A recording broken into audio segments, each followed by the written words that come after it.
real surprises in T20, all the World Cups that happened so far. With every win, they're getting close to The first loss. first loss. Yeah. The interesting thing about Adam is he set a new standard for the game. Yeah. He was a game changer. Yeah. The thing about a Glenn Maxwell type cricketer is he's a freak.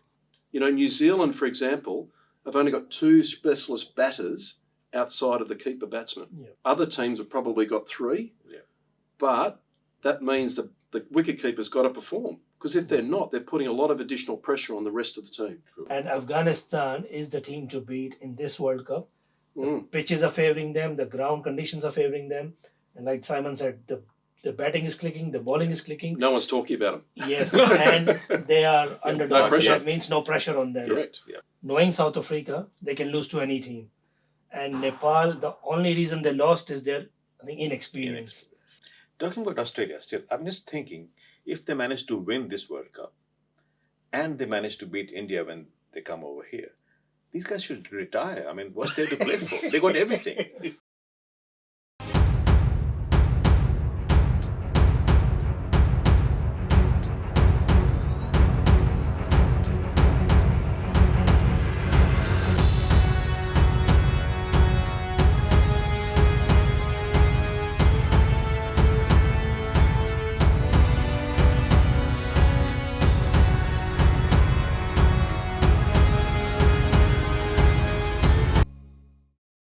Good day, everyone. My name is Navneet Anand from aajKal. Our medium, your message. Another episode of World Cup Gupshup, and the guest is Simon Taufel, Sunil Gautam, Saurabh Anand. Thank you. Sirs, welcome to the show. Thank you, Navneet. Done you one. World Cup T20. Yes. I think Super 8 teams moving from US to West Indies. Mm. Australia has been on a cruise for a long time. Do you see bumps on the roads coming ahead? Well, look, what we know about the Super 8 stage is that 20 teams into 8 doesn't go. So we're saying goodbye to a few teams. And yes, Australia's in a very good position in their group. There was a lot of speculation around whether or not they would underperform against Scotland, perhaps, and maybe try to get England out of there, but that didn't happen. I think one of the good things out of that story was that Scotland came so close. That they've only been eliminated based on net run rate, so that's good. I think the good story for Australia is they played a lot of T20 cricket in the last 12 months, and that's going to hold them in good stead. They seem to be a very settled make-up, so they backed a lot of existing players when they made those selections. And when you look at the batting lineup in particular, you know, you've got a couple of high scorers in there. You've got Travis Head, who scored a lot of runs, and you've got Marcus Stoinis, who scored a lot of runs as well. So they're actually performing very well with the bat, but they're also mixing it around. David Warner, I think, is in the top 10 of the most number of runs scored in the tournament so far. But remember, they've only played 4 games each. So there's not a lot of cricket that's been played there. I think at the moment they're looking good. And my other suggestion would be of a team to watch would be Afghanistan. Right. So when you look at their bowling attack, you know, Faruqi, most number of wickets taken so far in the tournament, and then runs scored, Gurbaz is on top of that list. So they're tracking along quite nicely and somewhat under the radar. You've asked about Australia, but I reckon Afghanistan, watch them. Talking about Australia, still, I'm just thinking if they manage to win this World Cup and they manage to beat India when they come over here, these guys should retire. I mean, what's there to play for? They got everything. Well, I think when Pat Cummins was interviewed recently after the last series, the World Cup that was in particular, you know, they've retained the Ashes. Yeah. Mm-hmm. They've won the World Cup. Yeah. You know, they've pretty much done all they're supposed to do. Absolutely. And I think what sport is all about is momentum. Yeah. And I know that from a professional perspective, you know, the coaching staff, the high performance team at CA, they will be wanting to keep that momentum going for as long as possible. And I think you've got to go probably back to Steve Waugh's days around, you know, winning. I think they won 17 test matches in a row. Yeah. They'll look to create not an invincible tag, but probably a legacy of this side is really good. You know, you look at their bowling lineup of Hazelwood, Cummins, and you look at Stark, and you look at the people who are not in the side. You know, when Boland doesn't get a run in a Yeah. Test series, Yeah. that's significant. That's saying something. Correct. So I think they'll look to keep that momentum going. So complacency. I think when we spoke in an earlier episode, we talked about India going through in the World Cup undefeated right through to the final, Yeah. and they perhaps needed to lose a game. I still remember that. Yeah. And what he said was, with every win, they're getting close to The first loss. First loss. first Yeah. loss. Yeah, and I suppose the beauty of the Super 8s is you can afford to lose a game, but the unknown quantity here so far is we've had 4 matches in the tournament that haven't got a result Yeah. due Yes. to weather. Yeah. So I think they really want to be conscious around that because there are no reserve days Yeah. in the Super 8 stage of this tournament. And Pakistan going back to Pakistan Yes. Yeah. has been, because India-Pakistan match would have been the most interesting. Of this stage, I guess. Yes. Yeah. Mm. I think the other interesting match was Nepal South Africa. And we had our last video said South Africa have entered Super 8, but knowing South Africa, they can lose to any team. And Nepal, the only reason they lost is their, I think, inexperience. You think that's the reason they lost? Perhaps, but I think one thing that will come out of this World Cup is more experience. Yeah. Mm. And I think the good news story is we have an associate member country in the Super 8s in the USA. Yes. You're right about Nepal. They got very close to beating South Africa. You look at the success of Scotland, Yep. Another success story. I think that as we go forward, the gap between the full member countries and the associate member countries will continue to narrow. And that's really what should be continuing to happen. The more experience, the more matches they play, the more they should learn, Yeah. the more they should consolidate, the more it will become attractive to new players coming into the game as well. And the more they'll want to play and the more they'll be available. And then hopefully what will happen as well is that when they're on this international stage, franchise competitions will start to look at some of these players from the Oh, yes. associate countries. There'll be more choices. And so they'll be picked up by an IPL, they'll be picked up by a Major League Cricket, they'll be picked Yeah. up by an IL T20, Yes. you know, and they will get even more experience and more skill development as a result of that. We've been talking about Nepal, South Africa, England, Scotland, Afghanistan. Yeah. On the other hand, Bangladesh is peaking at the right time as well. Yeah, that could be. It could be. But when you look at their results, they've been very tight, been extremely tight. If I looked at, so they got an okay win over Sri Lanka, but they got them 8 down. Yeah. You know, very tight game, a couple of balls to spare. They beat the Netherlands reasonably comfortably, maybe 15, 16 runs. But then when they played Nepal, you know, 20 runs. Yes. A low-scoring game, 106 to 85, I think it was. And Yes. I'm not overly sure that they're actually in a great spot. You know, there's a bit of niggle in the team. They're complaining about a few marginal calls. They're under a bit of pressure to perform. And I don't think that I've seen a convincing victory by them up until this stage. So Never know. you never know, but yeah, they've done enough to get through. Yeah. Now the pressure's on.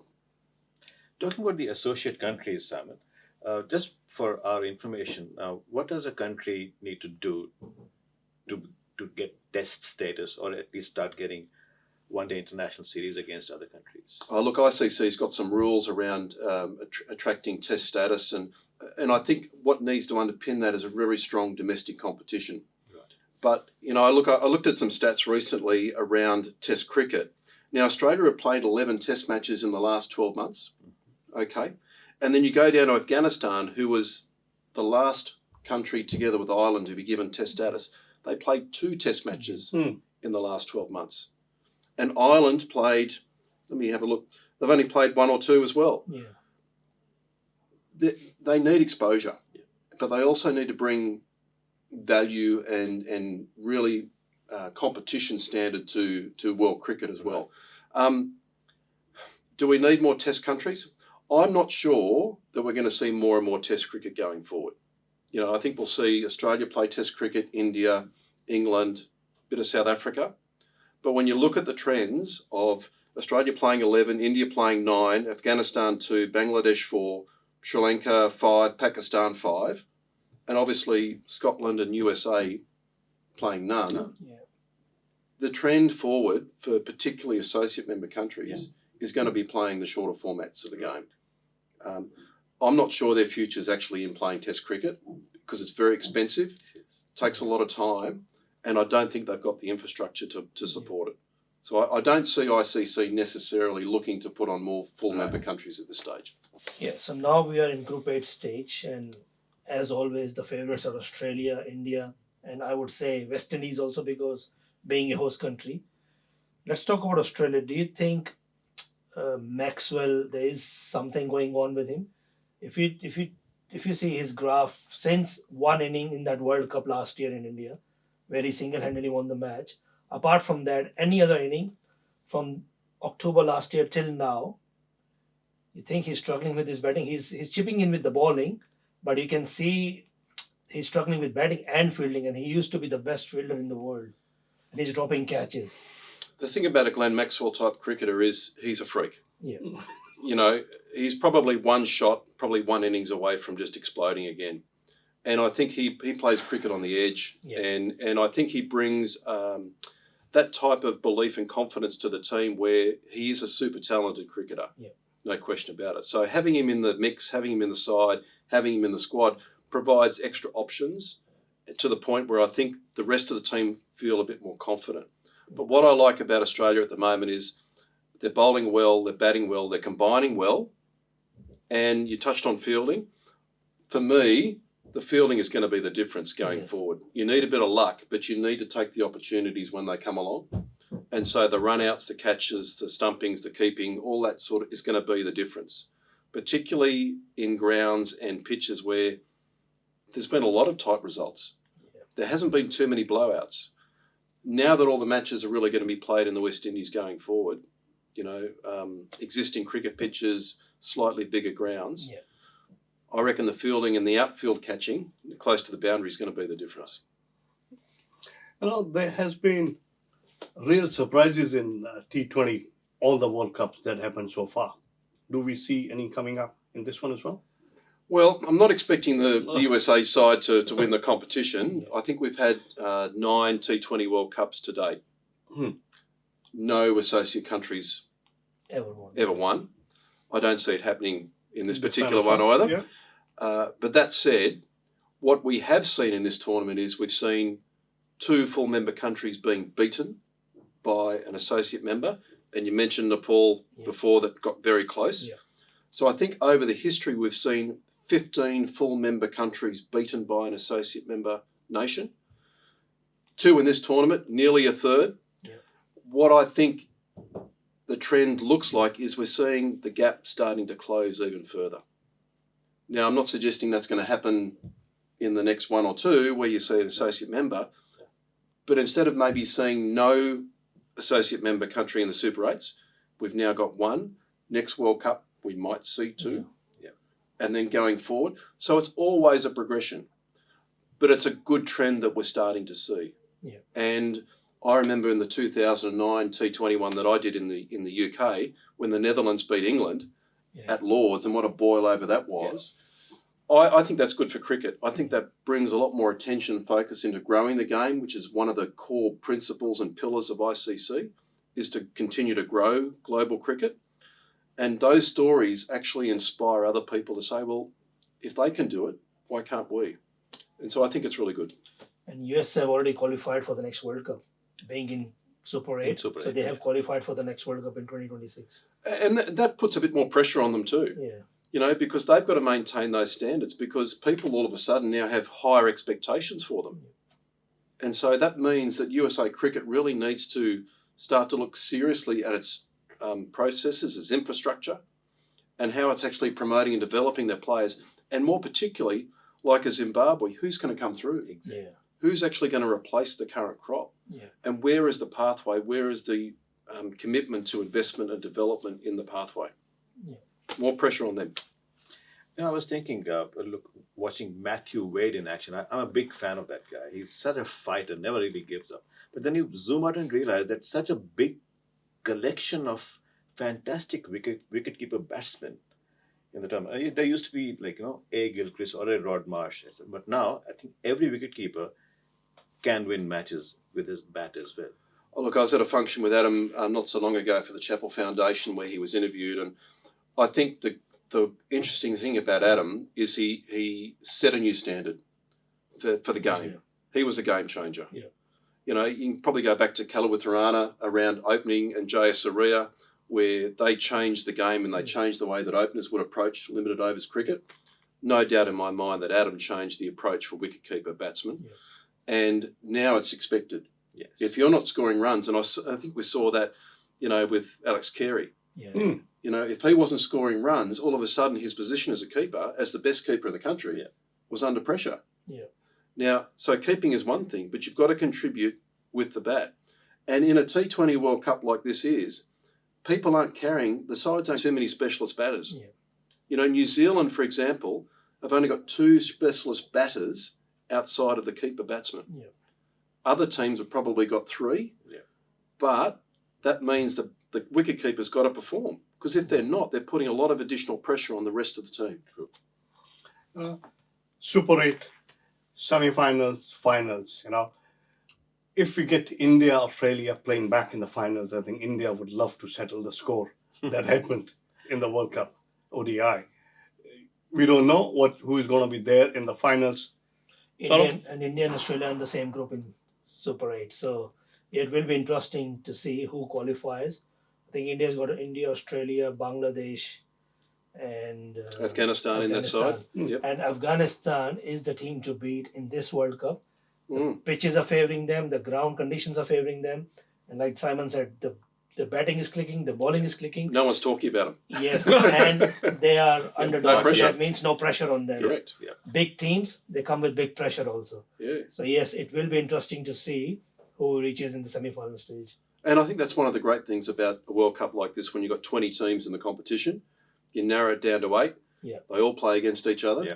And then you come down to semi-final time. And I think from my perspective, semi-final time, you can toss a coin. Yeah. On the day, who's going to take it? It's a knockout game. True.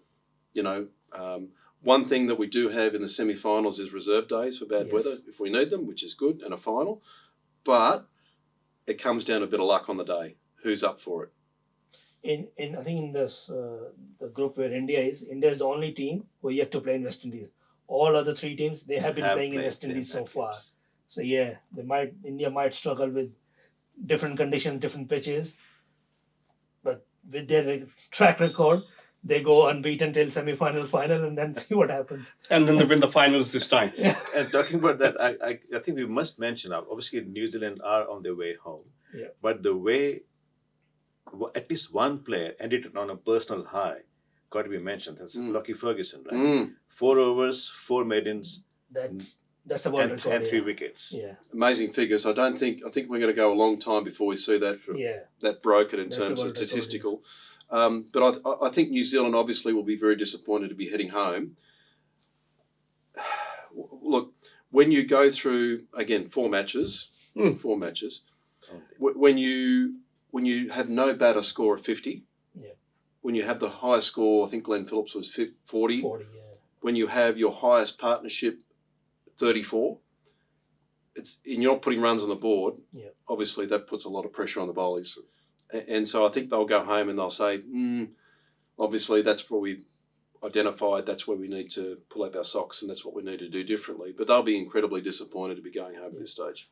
And they don't win the ICC tournaments, but they are the team who always reaches in the last 4 stages. Yeah. Whether it's one day, or 2020, even ICC Even Test Championship. as well, yeah. They were the first one to win the ICC Test Championship. So yeah. Yeah, and they set high standards for themselves, and traditionally they do punch above their weight as a country. Yes. So they'll be incredibly disappointed. But one thing we know, they're going to come back really, really hard. So expect that. Before I wrap up, the last one from you. I think the only thing that I really wish is that we had less of a time difference between West Indies and Australia, because staying up late every night is hard. But I hope the matches that are coming up are worth it. Sure, I do too, and I'm pretty sure they will be. And for me, it's about, I don't think we've heard too much about the umpiring, which is another good story. So I'm really backing our guys to do really well in the pointy end of the tournament, and to make sure they stay off the back page and we keep the focus on the cricket. Sort I'll do my prediction of top 4. I would say India, Australia, West Indies, and England. If you have anything different, we can do the prediction now. We'll find out. Yeah. The final one from me would be, we were talking about test matches. All these associate countries may not be able to have the resources to play test match. T20 series is going on. What do we think? Would we have T10 as the future as well coming to us? I don't think so. I don't think so. I think the calendar is too packed to add another format into the mix around trying to get countries to play each other in that format. I think you might see some associate nations run a franchise competition based on T10. I know that Scotland are looking to do that sort of thing at the moment as a way of generating some revenue and trying to build some talent and find some talent. But from an international competition perspective, I don't think so. I think the calendar is set. Thank you so much. My name is Navneet, Anand, signing out for aajKal, our medium, your message, an episode that we did for World Cup Gupshup. Sunil Gautam, Saurabh, and Navneet, we three are privileged to be sitting and sharing the frame with ICC acclaimed umpire Simon Taufel. Thank you so much No for problem. your time. Thank you. Thank you. Thank Bye you. for now.